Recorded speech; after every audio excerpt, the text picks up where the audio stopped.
Historias de la humanidad. Creo que subestimamos el tamaño de la especie humana en 8 o 9 órdenes de magnitud. La sala de guerra estaba tambaleándose. Se había estimado que la población humana rondaba los 100.000 millones.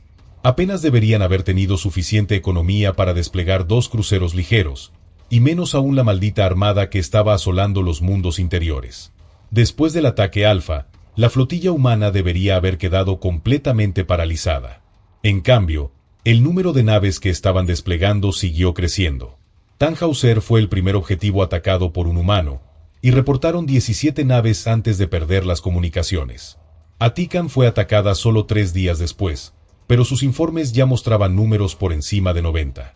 Cualquier duda de que la flota estaba creciendo se disipó cuando el puesto de avanzada Batan informó 1.217 pings FTL 2 días antes de la pérdida de Kira. La cifra reportada fue tan grande que se consideró que se trataba de un mal funcionamiento de los sensores.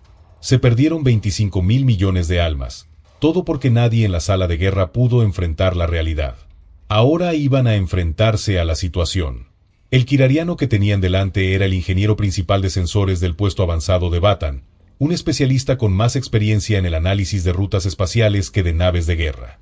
Había estado despierto al menos los últimos 2 días, estudiando los datos de los sensores, y recién ahora estaba listo para comenzar a compartir sus hallazgos. Por el dolor en sus ojos multifacéticos, estaba claro que todavía estaba recuperándose de la pérdida de su mundo natal.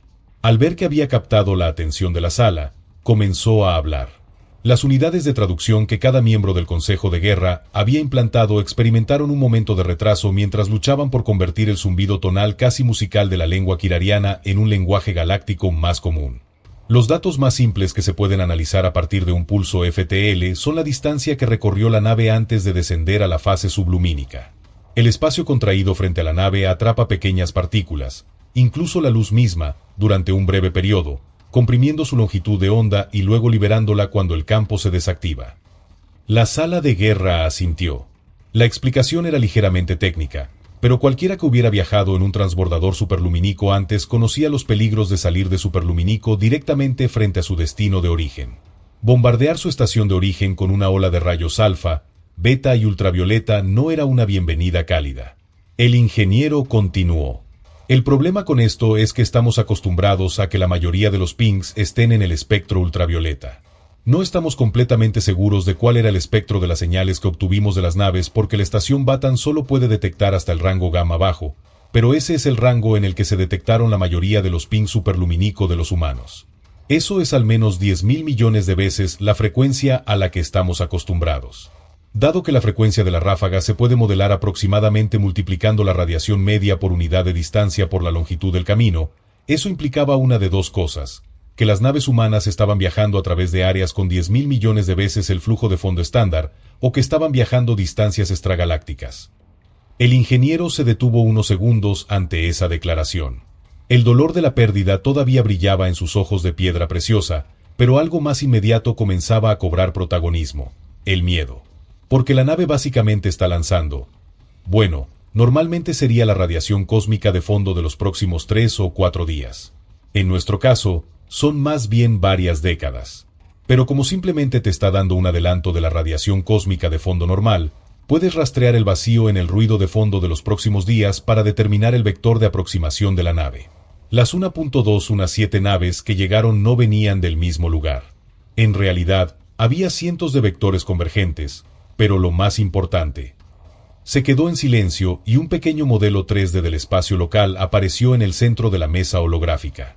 Una bola puntiaguda de vectores sobresalía del disco galáctico y cada uno de ellos atravesaba limpiamente su antiguo mundo natal.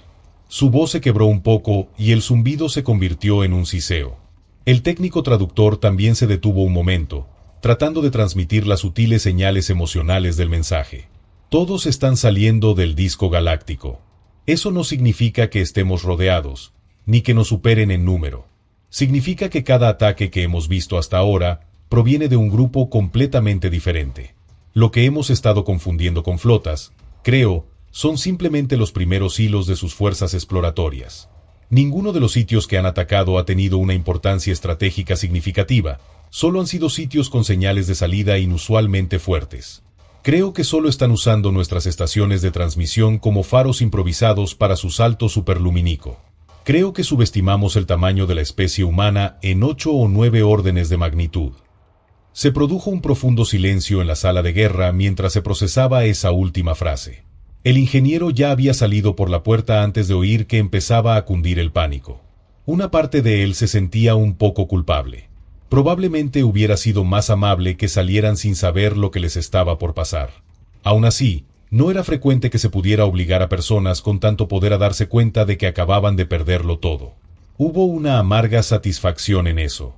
Espero que te haya gustado esta historia. Por favor, considera hacerte miembro del canal, para que puedas seguir subiendo más historias de la humanidad.